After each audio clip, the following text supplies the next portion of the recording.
नमस्कार दोस्तों, स्वागत है आप सभी का हमारे चैनल ख्वाब की परछाई में। मैं हूं आपकी दोस्त सुषमा कुमारी।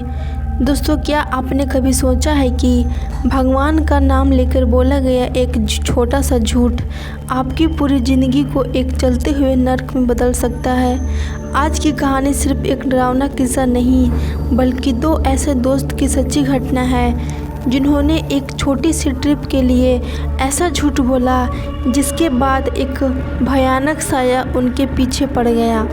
एक ऐसा साया जो सिर्फ तस्वीरों में नहीं बल्कि उनकी सांसों तक में बस गया था। तो चलिए बिना किसी देर किए शुरू करते हैं आज की ये खौफनाक कहानी। यह कहानी शुरू होती है उत्तर प्रदेश से, जहां दो जिगरी दोस्त रहते थे, अर्जुन और विष्णु।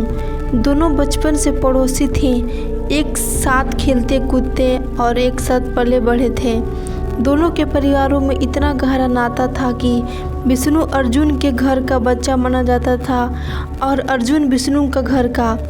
लेकिन दोनों के स्वभाव में ज़मीन आसमान का अंतर था। अर्जुन एक अमीर परिवार का इकलौता बेटा था। उसके माता पिता अपने कामों में बहुत व्यस्त रहते थे, इसलिए अर्जुन की ज़्यादातर परवरिश उसकी दादी ने की थी। लाड प्यार ने अर्जुन को काफ़ी निडर, मनमोजी और दुस्साहित बना दिया था। वो हमेशा वही काम करता जो पसंद नहीं था, जिससे आम लोग दूर भागते थे। दूसरी तरफ विष्णु एक बेहद धार्मिक और पारंपरिक ब्राह्मण परिवार का इकलौता बेटा था।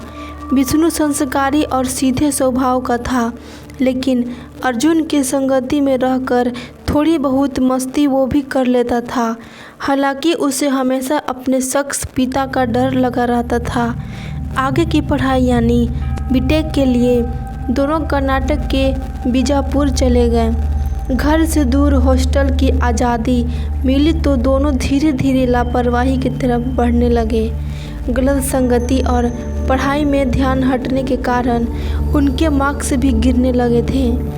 बीटेक के तीसरे साल की छुट्टियां में दोनों ने घर जाने के बजाय दक्षिण भारत घूमने का मन बनाया।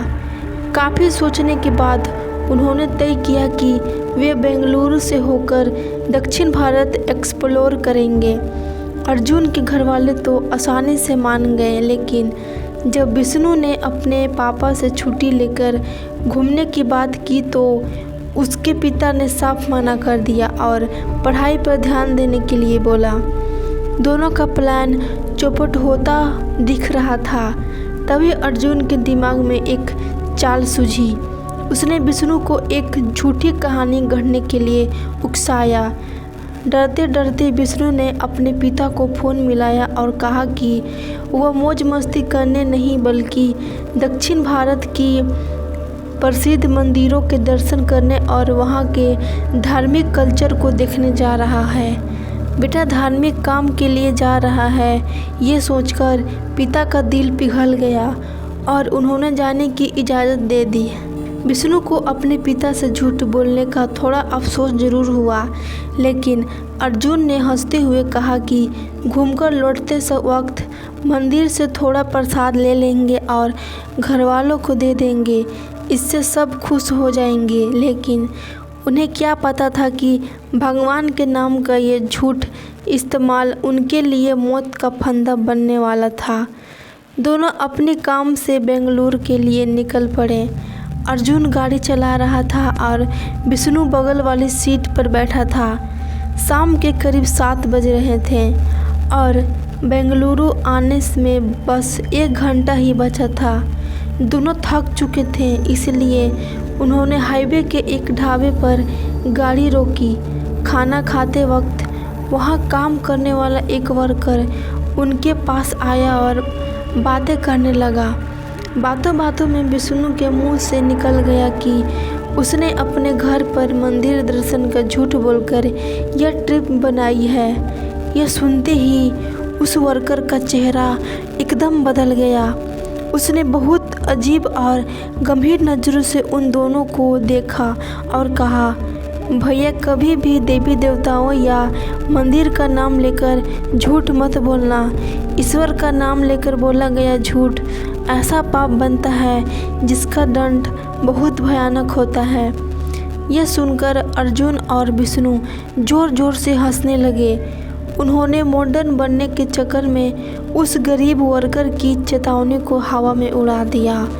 रात 9 बजे वे दोनों बेंगलुरु पहुँचे और एक होटल में 2 अलग अलग कमरे लेकर रुक गए। वे काफ़ी थके हुए थे, इसलिए फ्रेश होकर तुरंत सो गए। रात के ठीक 2 बजे अर्जुन की आंख खुली। उसे वॉशरूम जाना था। अर्जुन वॉशरूम गया और जब हाथ धोते हुए उसने सामने लगे बड़े से शीशे में देखा तो उसके रोंगटे खड़े हो गए।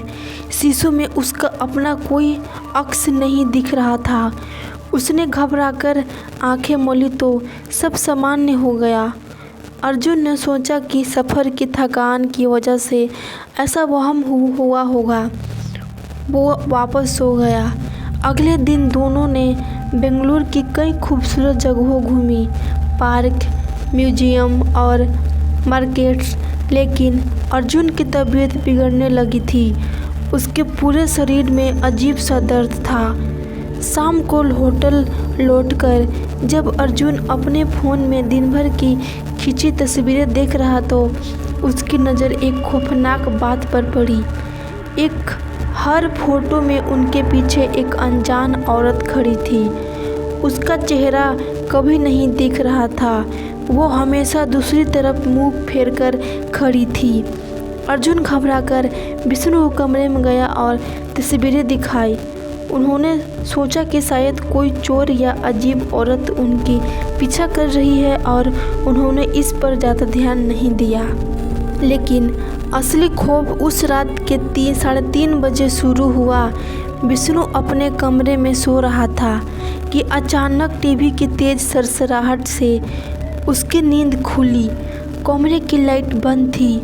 जैसे ही विष्णु ने रिमोट उठाने के लिए हाथ बढ़ाया, रिमोट अचानक हवा में उछला और बहुत ज़ोर से सामने वाली दीवार पर जा टकराया।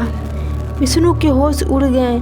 उसने टीवी की तरफ देखा तो टीवी पर वही तस्वीरें वाली औरत दिख रही थी। धीरे धीरे वह औरत टीवी स्क्रीन की तरफ मुड़ी। उसका चेहरा भयानक रूप से विकृत था। उसकी मुस्कान एक कान से दूसरी कान तक फैली थी और उसकी आंखों से खून बह रहा था। विष्णु ने डर के मारे आंख बंद कर ली।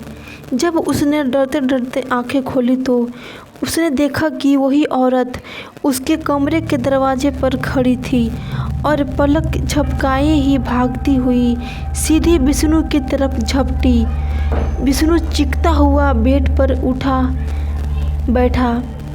कमरे में सन्नाटा था और टीवी पर सामान्य मैच चल रहा था। विष्णु पसीने से पूरी तरह से नहा चुका था। अगले दिन विष्णु ने अर्जुन को रात का पूरा किस्सा सुनाया, लेकिन अर्जुन ने इसे महज एक बुरा सपना कहकर टाल दिया। शाम को दोनों बेंगलुरु के मशहूर एमजी रोड पहुँचे।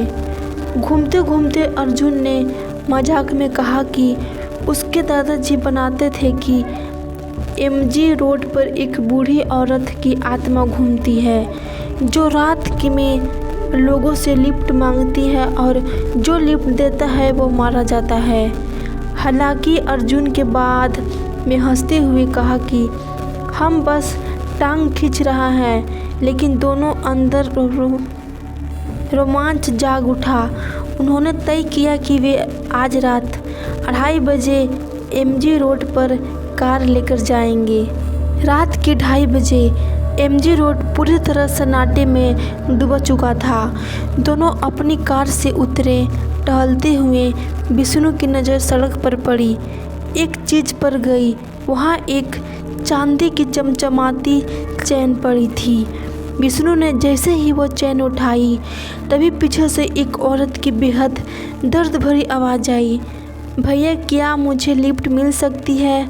मुझे आगे जाना है और कोई गाड़ी नहीं मिल रही। दोनों ने मुड़कर देखा। सफ़ेद साड़ी में करीब 30 साल की एक औरत खड़ी थी। विष्णु का दिल किसी खतरे की आशंका से कांप उठा। उसने अर्जुन को साइड में ले जाने कर कहा कि इतनी रात को अनजान औरत को लिफ्ट देना ठीक नहीं है। लेकिन अर्जुन ने विष्णु की एक नहीं सुनी और उस औरत को कार की पिछली सीट पर बिठा लिया। कार आगे बढ़ी। जब अर्जुन ने रियर मिरर में देखा तो उसके रोंगटे खड़े हो गए। उस औरत ने लंबे बाल पूरी तरह खुले थे। वह नीचे सिर झुकाई बैठी थी और ओठों ही ओठों में बहुत अजीब भाषा में कुछ फुसफुसा रही थी। अचानक अर्जुन का दम घुटने लगा। उसे भयानक घबराहट हुई। उसने कार रोकी और बाहर निकलकर उल्टी करने लगा। जब विष्णु ने भागकर अर्जुन की पीठ ससलाई तो दोनों की चीख निकल गई। अर्जुन के मुंह से गहरा लाल खून निकल रहा था। किसी तरह खुद को संभालते हुए वापस कार में बैठे। करीब 30 मिनट के सफ़र के बाद उस औरत ने एक सुनसान चौराहे पर गाड़ी रोकने को कहा। औरत गाड़ी से उतरती। उसने मुड़कर अर्जुन की तरफ देखा और एक ठंडी मुस्कान के साथ बोली, शुक्रिया अर्जुन। और देखते ही देखते वो अंधेरे में गायब हो गई। कार में सन्नाटा छा गया। विष्णु ने कांपते हुए अर्जुन से पूछा कि उसने कुछ औरतों को अपना नाम कब बताया, क्योंकि दोनों में से किसी ने भी अपना नाम नहीं लिया था। यह सुनते ही अर्जुन के हाथ पैर ठंडे पड़ गए और सबसे बड़ी बात वह चांदी की चेन जो विष्णु ने उठाई थी वो कार से गायब हो चुकी थी। दोनों समझ गए कि वे किसी बहुत मुसीबत में फंस चुके हैं। वे तुरंत होटल पहुंचे और भागकर अपने सामान की पैकिंग करने लगे ताकि सुबह होने से पहले ही शहर छोड़ सकें। अर्जुन जब अपने कमरे से बाहर निकलने लगा तो उसके कमरे का दरवाजा बाहर से पूरी तरह लॉक हो चुका था। अर्जुन ने दरवाज़ा पीटना शुरू किया। तभी पीछे से किसी के फुट फुट कर रोने की आवाज़ आई। अर्जुन ने पीछे मुड़कर देखा तो कमरे के कोने में वही सफ़ेद साड़ी वाली औरत बैठी थी। उसने हाथ में वही चांदी की चेन थी। उसने रोते रोते अपना भयानक चेहरा उठाया और हवा में तैरती हुई अर्जुन की तरफ बढ़ने लगी। अर्जुन डर के मारे फर्श पर गिर गया। ऐन मौके पर दरवाज़ा खुला और सामने विष्णु खड़ा था। अर्जुन बदहवास हालत में विष्णु के गले लग गया और वे भागकर नीचे गए। कार में बैठे और हाईवे की तरफ गाड़ी दौड़ा दिए। विष्णु कार चला रहा था और अर्जुन बगल वाली सीट पर समसा हुआ बैठा था। तभी अर्जुन के फ़ोन पर एक मैसेज की टोन बजी। अर्जुन ने फ़ोन निकाला। मैसेज विष्णु के नंबर से आया था। मैसेज में लिखा था, भाई मेरा कमरा अंदर से लॉक हो गया है, तू मुझे छोड़कर अकेले कहाँ चल गया। यह पढ़ते ही अर्जुन के शरीर का खून जम गया। अगर असली विष्णु होटल में बंद है तो फिर उसकी बगल वाली सीट पर बैठकर कार कौन चला रहा था। अर्जुन ने डटे डटे अपनी बगल वाली सीट की तरफ देखा। ड्राइविंग सीट पर बैठे उस साये ने मुड़कर अर्जुन की तरफ देखा और उसकी गर्दन पूरी 180 डिग्री घूम गई। खौफ के मारे अर्जुन ने बिना सोचे समझे 70 की स्पीड में चलती कार का दरवाज़ा खोला और बाहर छलांग लगा दी। सड़क पर गिरते ही अर्जुन का सिर फट गया और वहीं बेहोश हो गया। 3 दिन बाद जब अर्जुन को अस्पताल होश आया तो उसके और विष्णु के घर वाले सामने मौजूद थे। असल विष्णु ने बताया कि वो कमरे में बंद हो गया और जब होटल स्टाफ ने दरवाज़ा खोला तो अर्जुन गायब था। फिर किसी राहगीर ने अर्जुन के एक्सीडेंट की खबर विष्णु को फ़ोन पर दी, जिसके बाद उसे अस्पताल पहुंचाया गया।